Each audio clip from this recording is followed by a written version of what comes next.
Welcome back, America. We're here with Michael Oren, former Israeli ambassador to the United States, good friend of the United States.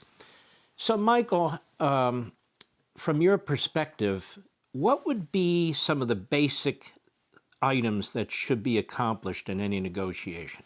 First of all, it's great to be with you as always, Mark.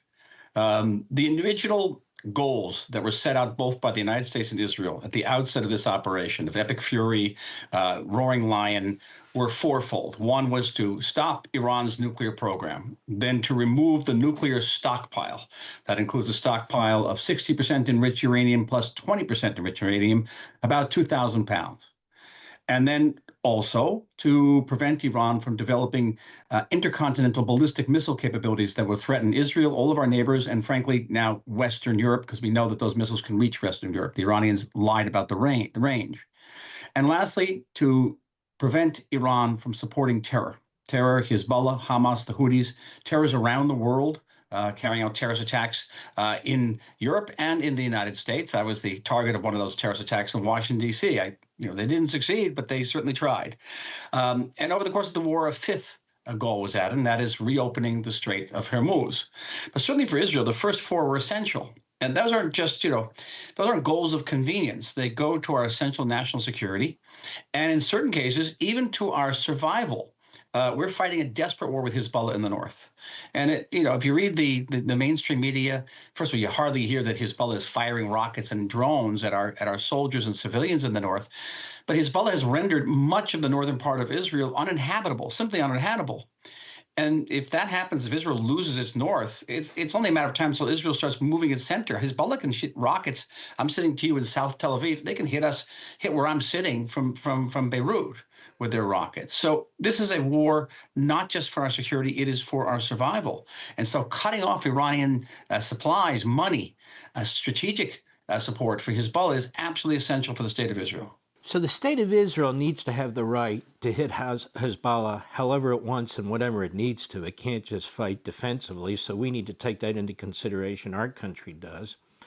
And this point that you make that whatever this agreement turns out to be, if there is an agreement, there may not be one, and that is they have to stop funding terrorism. That seems to me rather difficult to enforce. I'm concerned about it very, very much.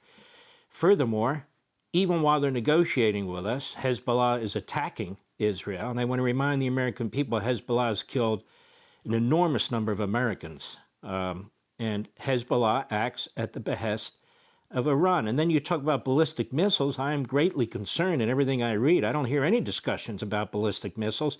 And that's the most powerful conventional weapon that they have. What do you think? Definitely. And it is a potential existential threat. Not as immediate as Hezbollah and Hamas, and not as long range as a nuclear program. But the fact of the matter is that Iran wanted before this war to build up an arsenal of something in the order of 8,000 of these ballistic missiles. And I understand your listeners should know what we mean by a ballistic missile. In the room next to me, I have my family bomb shelter, and that bomb shelter can withstand a direct hit from a missile from Hezbollah or from Hamas. Packs about 100 to 300 pounds of TNT, but these ballistic missiles carry about 2,000 pounds of TNT, and it will take down not just my safe room and this entire building, it'll take down the entire neighborhood. So imagine these 8,000 of these rockets coming at you, which will overwhelm our missile defense and create something close to an existential threat to the state of Israel. So the missile defense issue, the ballistic missile issue is absolutely critical for us. And you're right, Mark, it hasn't been discussed. It hasn't been discussed for a long time. What has been discussed, and here we have to go based on the press, and who knows if it's accurate or not, that there's some discussion about unfreezing assets from Iran. We're talking about tens of billions of dollars, and perhaps even sanction relief in return for what may be, we're not certain, Iranian concessions in the Strait of Hormuz or somewhere else. That's a lifeline for this regime. And, they define victory by survival. And what enables them to survive is the money, because their economy before this war was in a shambles. I think there needs to be an uprising, but there can't be an uprising if people are using their bare hands against automatic weapons.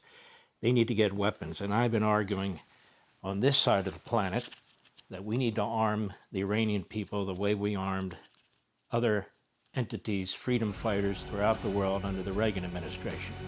We'll be right back. Be sure to like and subscribe for all the Fox News latest on YouTube and catch full shows streaming now on Fox One.